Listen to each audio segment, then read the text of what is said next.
We have been on over 25 cruises and visited over 30 Caribbean islands.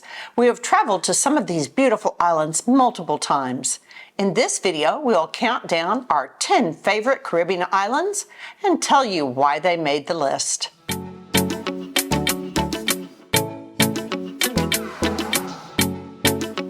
Hi y'all, I'm Jeff. And I'm Becky. And together we're a Cruising Good Time. In this video, we're going to tell you our top 10 favorite Caribbean islands. And we're going to base that subjective list on the beauty, activities, beaches, and just general vibe of the island.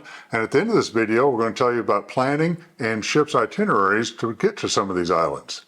Number 10 on our list is Dominica. It is known as the nature island of the Caribbean. It is lush and green and mountainous and beautiful. I love that you can go up and see all these rivers and waterfalls and swim on a few and go hiking and all these other adventures that you can do out there, even canyoning. So I love this island. It is really a unique island. It has a national park there. It's a UNESCO Heritage Site that has a volcano on it. It has 5 volcanoes on it. It has 4 or 5 different lakes you can hike up into, go swimming in. One of them is a boiling lake, and there's YouTube videos of people that go up there and boil an egg in the boiling lake. Because of all volcanic activity, it has what's called the Champagne Reef, which is a reef you can snorkel on that has little bubbles that bubble up out of the ground. You can snorkel through those. It should be on everybody's list to do once in a lifetime if you enjoy snorkeling. It's really a neat experience. So the one downside is the activities are far apart, the roads are very windy, those that get car sick, it is an issue, but there's lots of other things to do, such as whale watching, or our daughter and her husband did a cooking class and they really enjoyed it. They really did. That was really neat. Used a lot of local food, local seasoning and techniques. They really enjoyed that. Number 9 on our list is the Bahamas. We've been to many, many islands in the Bahamas, and we enjoy them all. So we're kind of lumping them all right together. They all have fantastic beaches with white, soft sand, really nice sand. You wade out into the water. The water's always nice and clear, not too many waves. It's just a really fun place to soak up the Caribbean feel and just have a good time. It's so easy to get to off of South Florida on a cruise ship because most every cruise line will have several cruise itineraries that'll stop in the Bahamas. Many of these cruise lines have their own private islands. They will all add extra activities to do, many of them for rent, but it's a relaxing, good time and just easy to get to. Number 8 on the list is Barbados. And Barbados also has a UNESCO Heritage Site. It has the historic bridge town and its garrison. And it is very interesting because it has some of the best examples of British colonial architecture. However, what I love to do is go to the beach. So my favorite day in Barbados was a shore excursion, which was rum tasting and beach excursion. It was a fabulous time. We went over to a distillery. We did a pretty thorough tour of the distillery. We really enjoyed that. We had some free rum tasting. Then we went to the beach. They had people who came around. There was still ability to get drinks, but the surf and the beach were fabulous. Love the white sand, the beautiful water. So Barbados, though, it has a lot of different beaches and very diverse, which is one of the things I love about the island. So the windward side of the island has the Atlantic coming in. The waves are much higher. You can actually go surfing there. There are places that have great boogie boarding. And then like we were, where it has just enough surf to just really have a fun swim in the water.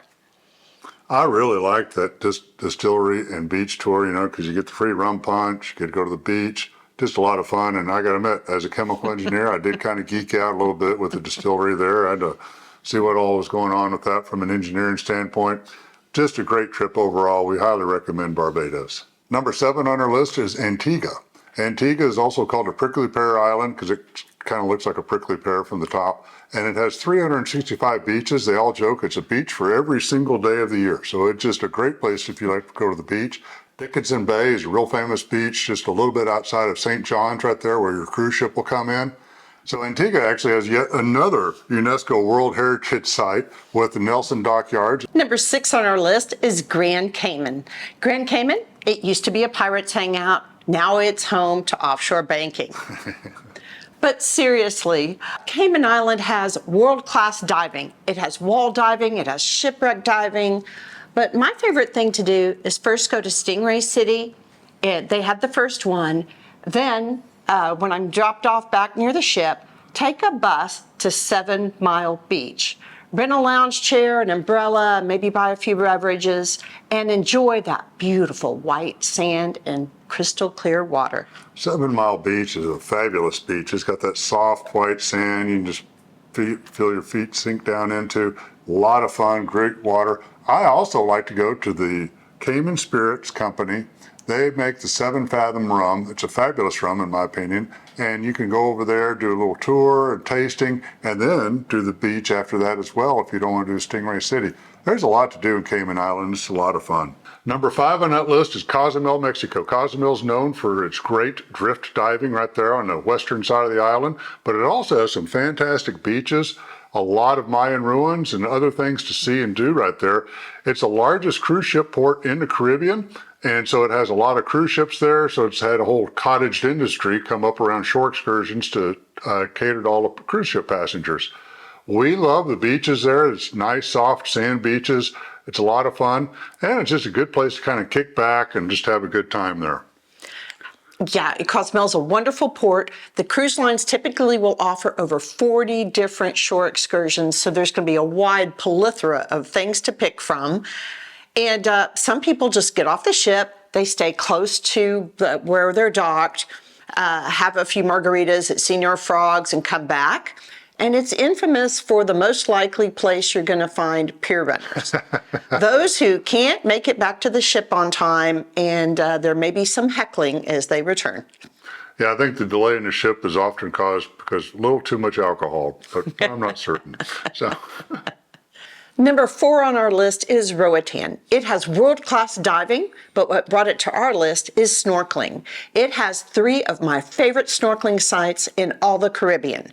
So it has the Odyssey Shipwreck, it has Starfish Alley, and it has the Blue Channel. There's also wonderful snorkeling on the west side of the island where it also has beautiful beaches. It is just all in all a terrific port. Becky said the snorkeling on the north side of the island is just fabulous with the wreck and the channel and all that to go see the starfish and all the other aquatic life there. The west side of the island has really sandy beaches by West Bay. And my sister likes to go out there. She likes to stay in those hotels out there on the west side of the island. Really nice sand and just a good place to kind of chill and hang out. There's 2 different cruise ship terminals in Roatan. One's in Cox and Hole, and one's a newer one called Mahogany Bay, and that's further east of Cox and Hole, and they have a beach that you can walk to right there off this cruise ship as well if your cruise ship is there. Yeah, and it's a pretty thorough beach. That looks like that could be a fun day. Number 3 on the list is Bonaire. Bonaire is part of the ABC Islands, the Dutch islands. It's the southern part of the Caribbean there, and it has just a wonderful feel, that Dutch Caribbean mix with the brightly painted houses and just the whole feel of that Caribbean Dutch ambiance right there. Bonaire is best known for a fantastic dive spot, and it has fantastic snorkeling, the best snorkeling we think in the Caribbean, which is why it goes all the way up to number 3 on our list. We did some snorkeling at Clon Bonaire, which is a deserted island just right off the coast, right by where your cruise ship's going to dock. Fantastic drift snorkeling right there. You do a wall where it starts at probably 6 or 7 feet deep and goes all the way down to probably 40 or 50. Just a whole lot of sea life to take in right there and check it out. Really a fun time. Yeah, absolutely love Bonaire. Now, the city that you're going to be docking at is pretty small. So if you want more of that Dutch architecture, it probably would be better to go to Curacao or Aruba. But we just loved Bonaire. Our children, they said if they were going to go a week in the Caribbean, Bonaire might be at the top of their list. We had some fantastic food in Bonaire because it combined so many different cultures into that taste experience. You have the Dutch, you have the South American, the African, the Caribbean, all kind of come in there, and it's a very unique taste and seasoning. We really had some good food there in Bonaire, just walking around finding little restaurants that are open. Number 2 on our list is Puerto Rico. This is the largest of the islands that we have on our list. There is so much to see and do in Puerto Rico. It is amazing. So I love that it has El Yunque tropical rainforest. This is one of the few rainforests within the U.S. and U.S. territories. It has so many wonderful things to do in it. You could go zip lining, you can go hiking. So I highly recommend and love a day in El Yunque, or half a day. And then the rest of the day, I might choose to go to Old San Juan. Now, this is one of the oldest cities within the New World, and it has beautiful architecture, amazing food. It has 2 Spanish forts, El Morro and Fort San Cristobal. And both of these are UNESCO Heritage Sites and very, very interesting to go see. So I would definitely spend some time walking through the city, enjoying the ambiance, etc. I love those old Spanish forts with the huge thick walls and just kind of wander around in them and just imagine what life was like there back in the day. It's just a lot of fun. I love that history. Old San Juan is, like you said, just a really cool town to walk around in with that colonial feel and all the colorful buildings and great food and just that Caribbean, Puerto Rico atmosphere that's just really just a lot of fun to take in. Yes, and of course, if you want to go to the beach, it has fabulous beaches, and it's a big island. There's areas where people surf or boogie board, snorkel, etc. Everything you want to do, you can do there. And I must say, if you're spending the night there, you like before or after a cruise, it has one of the most amazing things I've ever done, and that is go to a luminescent bay. So this is amazing, like if you put your hand through the water or as your kayak paddle goes through the water, the luminescence come on like almost looks like fireflies in the water, and it is absolutely amazing. And it was one of my bucket list items, which I was so happy I got to check off the list in Puerto Rico. And number 1 on our list of the best Caribbean islands is St. Thomas, U.S. Virgin Islands. In our opinion, that's the best. It has the most to offer and just a lovely island. We really love Magens Bay. It's always in the top 10 beaches worldwide by every website and magazine, travel magazine, and whatnot. And I love it because it's a beautiful white sand beach. You got the hills that run out on either side of it, so it's real picturesque with all the lush foliage. That sand is just wonderful with the nice and soft. You just kind of walk in, it sets down, your feet kind of sink down in it, and you go offshore. It's nice sandy to walk around out in the water. It's really easy to get to because when you come out of the cruise terminal right there, they have these open air safari buses. Just say, I need to go to Magens Bay. They'll tell you which bus to get into. It's kind of an exciting ride up and down that hill in an open air bus. I got to admit, it's only about $5 each way, and you tell them what time you want to be picked up, and they'll have the bus there to pick you up to take you back to the cruise terminal and get on the ship on time. So it's just a lot of fun there in Magens.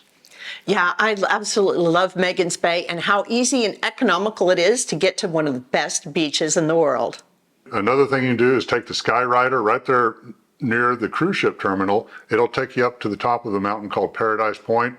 Great views from up there, and there's a bar and restaurant up there too if you want to take advantage of that. And then the U.S. Virgin Islands National Park is right there. It's largely over on the neighboring island, St. John, but you can take a ferry over there. They have an underwater national park. I think it's the only underwater national park we have. And they have little placards underneath the water, talk about different fish and coral formations you may be seeing at that time. And they have an activity called Coral World, which is an interactive aquarium type experience. You learn a lot about the tropical seas and wildlife in the seas. And it's a lot to take into. You can go do some diving off the shore there.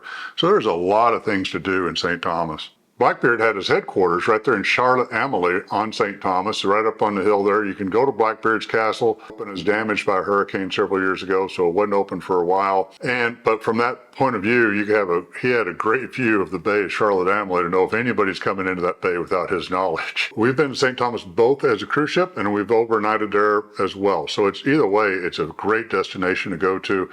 So once again, it's another one of these places where the water is so amazingly gorgeous. The sand is fabulous. All of the water activities are especially fabulous at St. Thomas. Like if you could rent a catamaran and go out, etc. It's just a fabulous day.